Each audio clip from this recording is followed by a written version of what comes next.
आओ मिलकर के बांट लें दुनिया को, तुम मेरे बाकी सब तुम्हारा।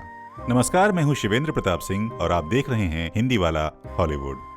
बेहतरीन फिल्मों के एक्सप्लेनेशन के साथ हम लेकर आए हैं आपके लिए आज कुछ खास। आइए चलते हैं स्क्रीन की ओर। क्या हो जब एक पति अपनी पत्नी की जान बचाने के लिए एक ऐसा रहस्यमयी घर बना दे कि यमराज भी चकमा खा जाए। क्या हो जब दुनिया किसी को डिप्रेशन का शिकार समझे लेकिन उसके पास दरअसल कुछ सुपर नेचुरल पावर हो। कहानी की शुरुआत बेथ नाम की एक लड़की से होती है जो बहुत ही ज्यादा डिप्रेस्ड होती है। वो रात भर ड्रिंक करते हुए अपनी शादी की वीडियो देखती है और फिर सोने चली जाती है। अब रात में उसे नींद नहीं आती क्योंकि उसे अपनी पति की बहुत याद आ रही होती है। तभी दरवाजे पर नॉक होता है और वहाँ मिरर में किसी की परछाई दिखती है, लेकिन बाहर उसे कोई भी नहीं दिखता। सुबह जब वो उठती है तो उसे पता चलता है कि शायद वो सपना देख रही थी। फिर बेथ, जो कि एक प्रोफेशनल टीचर होती है, तैयार होकर स्कूल जाती है और आज वहाँ पर पेरेंट्स टीचर्स मीटिंग होती है। तभी उसके पास एक स्टूडेंट की मदर आती है और उससे पूछती है कि उसने उसके बेटे को C ग्रेड क्यों दिया है। तो बेथ बताती है कि उसने अपना असाइनमेंट सबमिट नहीं किया था, इसलिए उसे C ग्रेड से बेहतर ग्रेड नहीं मिल सकता था। जिस पर उसकी माँ बताती है कि उनके बेटे ने असाइनमेंट इसलिए सबमिट नहीं किया क्योंकि जब वो वहां सबमिट करने के लिए आया था तो वहां नहीं थी। थोड़ी बहुत बहस के बाद बेथ उनके बेटे को B ग्रेड से पास कर देती है, लेकिन वो औरत इससे संतुष्ट नहीं थी। वो अपने बेटे के लिए A ग्रेड चाह रही थी। तो बेथ बताती है कि पिछले थर्सडे उसके पति ने सुसाइड कर लिया है। ये सुनकर वो औरत चुप हो जाती है। आगे बेथ गाड़ी से अपने घर पहुंचती है जहाँ उसे अपने पति के द्वारा बनाए गए कुछ स्केचेस मिलते हैं। वो स्केचेस किसी घर के होते हैं, लेकिन उसके रिवर्स इमेजेस भी बनाए गए होते हैं जिससे वो बहुत ज्यादा कंफ्यूज हो जाती है। उसके बाद वो सोने जाती है। तभी सुबह अचानक उसका म्यूजिक सिस्टम बजने लगता है। वो अपना फोन चेक करती है जिसमें उसके पति ओवेन का मैसेज आया था। साथ ही बाहर उसे कुछ आवाज भी सुनाई देती है। वो बाहर जाकर चेक करती है तो उसको उसका पति दिखाई देता है जो लेक के पास वाले घर के पास खड़ा होता है। ये वही घर है जिसका ओवेन ने स्केच बनाया था। तभी बेथ की आंख खुल जाती है और उसे फिर समझ में आता है कि वो फिर से सपना देख रही थी। फिर वो अपने पति के फोन को चार्ज करके देखती है तो उसमें से कोई भी मैसेज नहीं था, मगर उसको फोन में एक लड़की की फोटो दिखाई देती है जिसका केवल साइड पोज दिख रहा है। वो लड़की उसे अपनी ही जैसी लग रही है। फिर वो अपने एक फ्रेंड क्लेयर के पास जाकर वो तस्वीर दिखाती है तो उसकी फ्रेंड कहती है कि वो तस्वीर बेथ की ही है, मगर बेथ कहती है कि उसके पास इस तरह के कपड़े है ही नहीं। तब क्लेयर सलाह देती है कि उसे अपने पति को भूलकर उसके साथ बिताए गए अच्छे पलों के साथ जीना चाहिए और ये सब बेवकूफी की बातों पर नहीं सोचना चाहिए। फिर दोनों एक बार में जाते हैं। वहाँ ये लोग खूब शराब पीते हैं। फिर जब क्लेयर बेथ को उसके घर छोड़ने जाती है तब बेथ को उसे अपने बचपन के एक्सीडेंट के बारे में बताती है जिसमें बेथ के लंग्स में चोट आई थी और उसका दिल 4 मिनट के लिए रुक गया था। ये कहानी सुनाते सुनाते बेथ सो जाती है, लेकिन अचानक से उसके घर का म्यूजिक सिस्टम बहुत तेज बजने लगता है और वो चौंक कर उठ जाती है। वो घर में अपने आप को अकेला पाकर जोर जोर से चिल्लाने लगती है और कहती है कि जो भी छिपा है वो बाहर आ जाए। तभी वो नोटिस करती है कि कुछ लड़कियां बारी बारी सी लेक में कूद कर अपनी जान दे रही हैं। वो टॉर्च जलाकर लेक में देखती है लेकिन उसे कुछ भी दिखाई नहीं देता। फिर उसे लेक के दूसरी तरफ एक घर दिखाई देता है जिसकी लाइट ऑन थी और तभी अचानक से वो घर भी गायब हो जाता है। फिर उसे अपने कान में किसी के फुसफुसाने की आवाज आती है। तब वो हिम्मत करके नाव के पास जाती है जहाँ पर खून से सने पैरों के निशान होते हैं। तब उसे महसूस हो जाता है कि उसके पति की आत्मा उसके आसपास है। उसके बाद वो आत्मा को छूने की कोशिश करती है, तभी बेहोश होकर गिर जाती है और जब उसकी आंख खुलती है तो अपने आप को लेक के दूसरी तरफ पाती है जहाँ पर उसके घर जैसा ही एक दूसरा घर भी होता है। फिर वो देखती है कि उस घर के अलग अलग कमरों में उसकी ही जैसी अलग अलग लड़कियां उसके पति ओवेन के साथ हैं। तभी वो घर के अंदर आती है और उसकी आंख खुलती है।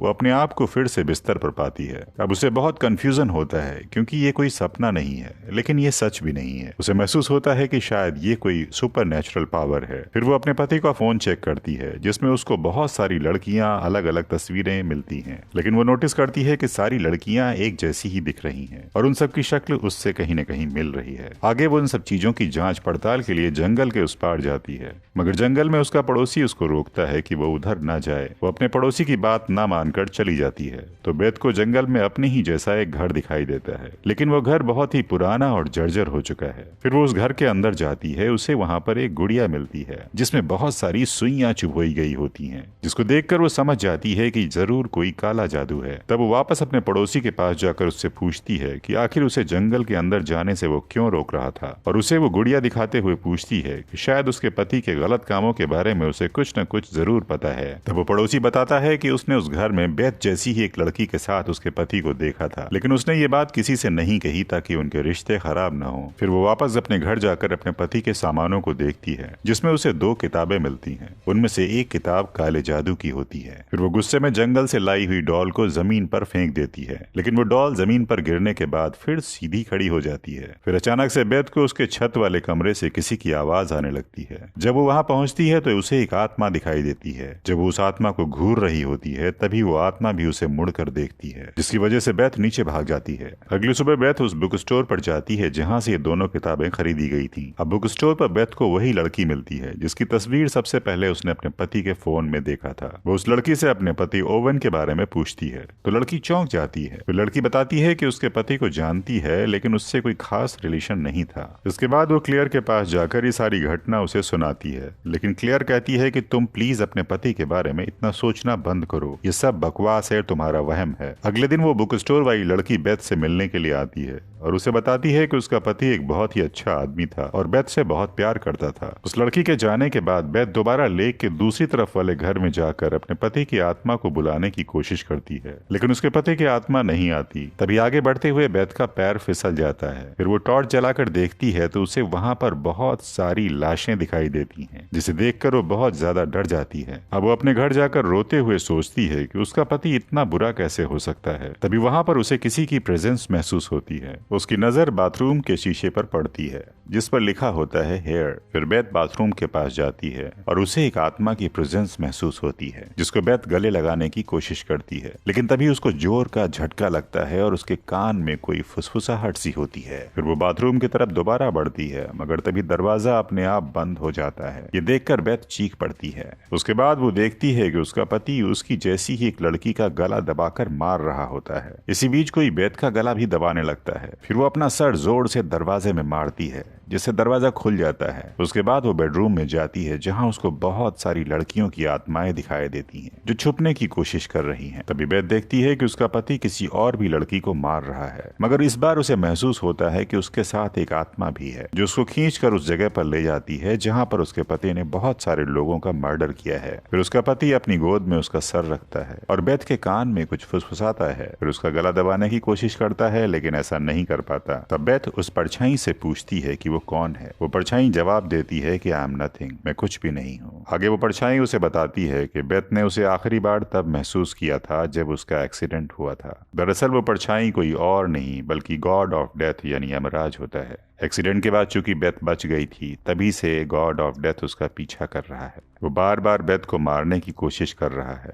मगर बेथ का पति उसे हर बार बचा लेता है और उसी ने डेथ को चकमा देने के लिए ये भूल भुलैया जैसा मिरर हाउस बनाया था। अब क्योंकि डेथ ओवन से ही बेथ को मरवाना चाहता था, इसलिए ओवन बेथ की तरह और सारी लड़कियों को लाकर उन्हें डेथ के सामने मारकर उसे चकमा दे देता था। अब चूंकि डेथ बेथ को खुद नहीं मार सकता था, इसलिए वो उसे बंदी बना लेता है, यानी बेथ को अपनी जान खुद ही लेनी पड़ेगी, तभी डेथ उसकी आत्मा को कैद कर पाएगी। अब बेथ मौत और जिंदगी के बीच झूल रही होती है। डेथ उसके पति का रूप धारण करके उसे बहला फुसला रहा है ताकि बेथ अपने जीवन को मीनिंगलेस समझकर सुसाइड कर ले। बेथ उसके झांसे में आ जाती है और अपने आप को बंदूक से शूट करने ही वाली होती है कि तभी उसकी फ्रेंड वहां पर आ जाती है और उसे जोर जोर से बुलाती है। दूसरी दुनिया में बेथ को उसकी आवाज हौले हौले सुनाई देती है और अचानक उसकी नींद टूट जाती है। उसी वक्त बेथ एक नाव पर बंदूक लिए बैठी होती है और उसकी फ्रेंड तैरकर नाव के पास आती है और बेथ को किनारे पर ले जाती है। दरअसल बेथ के पति ने आत्महत्या इसलिए की थी क्योंकि उसे पता चल चुका था कि डेथ उसके हाथों से ही उसकी पत्नी की जान ले लेगा, इसलिए वो खुद को ही मार लेता है क्योंकि वो अपनी पत्नी को नहीं मार सकता था। वो अपनी पत्नी से बहुत प्रेम करता था। आगे बेथ अपने पड़ोसी से मिलती है जो उससे पूछती है कि उसे क्या हुआ है। वो बताती है कि उसे कुछ भी समझ में नहीं आ रहा है। तभी वो लोग नाव को देखते हैं जिस पर उन्हें एक परछाई दिखाई देती है जो शायद बेथ के पति की आत्मा है, और ये खूबसूरत प्रेम कहानी यहीं पर खत्म हो जाती है। तो उम्मीद करता हूं कि आपको हमारी कोशिश पसंद आई होगी। कमेंट करके हमें बताएं कि आपको कैसा लगा और दूसरी कौन सी ऐसी फिल्म है जिसको आप देखना चाहेंगे। जल्दी ही मिलते हैं एक दूसरी एक्सप्लेनेशन के साथ। तब तक के लिए धन्यवाद।